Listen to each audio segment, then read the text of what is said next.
वो भी नहीं होगी।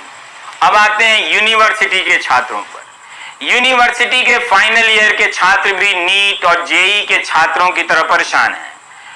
कोरोना के संक्रमण के डर से नहीं चाहते कि परीक्षा हो। सुप्रीम कोर्ट ने हर पक्ष को व्यापक समय दिया, सबसे पूछा, सबको सुना, सुनवाई पूरी हो गई है, फैसला नहीं आया है। आशीष भार्गव की रिपोर्ट देखिए, उससे पता चलेगा कि बहस की दिशा क्या है, किस तरह के तर्क दिए गए। एक तरफ दिल्ली, महाराष्ट्र, ओडिशा और पश्चिम बंगाल की सरकारों ने डिग्री कोर्स में अंतिम वर्ष की परीक्षाओं को कोरोना के चलते रद्द कर दिया है, तो वहीं यूजीसी और केंद्र सरकार इन परीक्षाओं को 30 सितंबर तक कराने पर अड़े हैं। सुप्रीम कोर्ट ने कुछ बड़े सवाल उठाते हुए इस मुद्दे पर फैसला सुरक्षित रख लिया है। अदालत ने कहा कि मुद्दा यह है कि अगर राज्य आपदा प्रबंधन प्राधिकरण ने निर्णय लिया है कि परीक्षा आयोजित करने के लिए स्थिति अनुकूल नहीं है, तो क्या वे यूजीसी के ऊपर जा सकते हैं। राज्य का आपदा प्रबंधन प्राधिकरण राज्य स्तर पर स्वास्थ्य सेवा में अधिकार रखता है, लेकिन क्या यूजीसी राज्य को ओवरराइड कर सकता है और कह सकता है कि आपको परीक्षा आयोजित करानी पड़ेगी। यूजीसी शायद ये तो कह सकता है कि बिना परीक्षा के कोई डिग्री नहीं मिलेगी, लेकिन क्या वो ये कह सकता है कि इस तारीख को परीक्षा आयोजित करो। वहीं यूजीसी बार बार अदालत में दोहरा रहा है कि यह एक राष्ट्रीय आपदा है, यह केंद्र को तय करना है। राज्य प्राधिकरण यूजीसी को ओवरराइड नहीं कर सकते। अगर परीक्षा नहीं दी तो डिग्री नहीं मिलेगी। कॉलेजों में अंतिम वर्ष में परीक्षा नहीं होगी, तो वहीं ओडिशा सरकार और पश्चिम बंगाल सरकार भी इस मामले में उनके साथ खड़ी हैं। इन राज्य सरकारों का कहना है कि विश्वविद्यालय अनुदान आयोग यानी यूजीसी केवल परीक्षाओं के लिए दिशा निर्देश और मानकों को निर्धारित कर सकता है। वो परीक्षाओं को किसी विशेष तिथि पर आयोजित कराने का फैसला नहीं कर सकता। राज्य में कोरोना के केस बढ़ते जा रहे हैं, तकनीक तक सभी छात्रों की पहुंच नहीं है, सीए जैसी परीक्षाएं भी रद्द की जा चुकी हैं, डिग्री कोर्स में 5 सेमेस्टर परीक्षाएं पहले हो चुकी हैं। ऐसे में अंतिम वर्ष के छात्रों को छूट दी जा सकती है। हालांकि ये मामला यूजीसी और राज्य सरकारों के अधिकार क्षेत्र का है, लेकिन अब इस मामले में राजनीति भी शुरू हो चुकी है। यूजीसी की ओर से सुप्रीम कोर्ट में महाराष्ट्र सरकार पर राजनीति करने का आरोप लगाया गया। यूजीसी की ओर से सॉलिसिटर जनरल तुषार मेहता ने कहा कि राज्य सरकार यह नहीं कह सकती कि परीक्षा आयोजित ना करें। अधिक से अधिक राज्य सरकार ये कह सकती हैं कि परीक्षा की तारीख आगे बढ़ा दी जाए।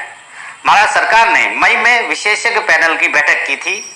इस बैठक में फैसला लिया गया कि पहले और दूसरे वर्ष के छात्रों को पास किया जा सकता है, लेकिन अंतिम परीक्षा जरूरी है।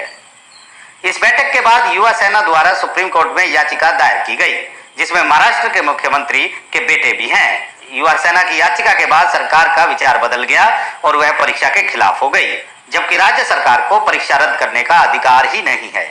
महाराष्ट्र राज्य लोक सेवा परीक्षा सितंबर में आयोजित की जा रही है, जिसमें 2,20,000 से अधिक छात्रों के शामिल होने का अनुमान है, जबकि महाराष्ट्र के विश्वविद्यालयों में कुल 10 लाख छात्र हैं।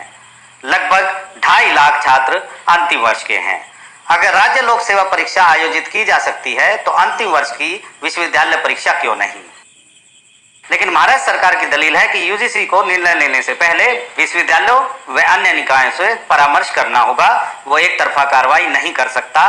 30 सितंबर तक अंतिम परीक्षा आयोजित कराने का निर्देश किसी सलाह के लिए बिना और राज्य में स्थिति का पता लगाए बिना लिया गया था। सुनवाई के दौरान याचिकाकर्ताओं की ओर से अभिषेक मनु सिंघवी ने कहा कि शिक्षण और परीक्षा लेने के बीच एक सीधा संबंध है। शिक्षण के बिना परीक्षा कैसे हो सकती है। गृह मंत्रालय ने अब तक शैक्षणिक संस्थानों को खोलने की अनुमति नहीं दी है, लेकिन परीक्षा आयोजित करने की अनुमति कैसे दे दी। यहाँ शिक्षा विशेष नहीं है, यहाँ महामारी विशेष है।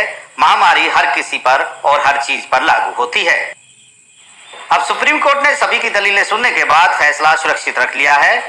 अब सुप्रीम कोर्ट को यह तय करना है कि यूजीसी के 6 जुलाई के फैसले के तहत अंतिम वर्ष की परीक्षा होंगी या नहीं। इस फैसले के खिलाफ छात्रों ने भी सुप्रीम कोर्ट में याचिका दाखिल की थी। सुप्रीम कोर्ट ने सभी पक्षों को कहा है कि 3 दिनों में वो अपनी लिखित दलीलें सुप्रीम कोर्ट में दाखिल कर दें। जाहिर है सुप्रीम कोर्ट का एक बड़ा फैसला आएगा, जो न केवल इन छात्रों का भविष्य तय करेगा, बल्कि साथ ही केंद्र सरकार और राज्यों के अधिकार क्षेत्र पर लक्ष्मण रेखा भी खींचेगा। नई दिल्ली से आशीष भार्गव, एनडीटीवी इंडिया। अब आप देखिए कि इसी सुप्रीम कोर्ट से नीट और जेई के बारे में फैसला आया है कि प्रवेश परीक्षा होगी। क्या इसी सुप्रीम कोर्ट से यह भी फैसला आ सकता है कि जो फाइनल ईयर के छात्र हैं यूजीसी के नियम के तहत उनकी परीक्षा नहीं होगी? कई तरह की परिस्थितियां हर फैसले की अलग अलग होती हैं, अगर कॉमन बात है कोरोना, तो इंतजार कीजिए कि क्या फैसला आता है। क्या एक को राहत मिलेगी, एक को इम्तिहान देना होगा? और आशीष की शानदार रिपोर्ट, जिन्होंने कितने तरीके से कोर्ट के भीतर की बहस की रिपोर्टिंग की, आपको पता होगा कि किस तरह से दलीलें दी जा रही। एक राज्य सरकार जो अपनी परीक्षा करा रही है, वो यूजीसी की परीक्षा का विरोध कर रही है। इतने अंतर विरोध राज्यों ने अपने अपने फैसलों से पैदा कर लिए। अब आपको मध्य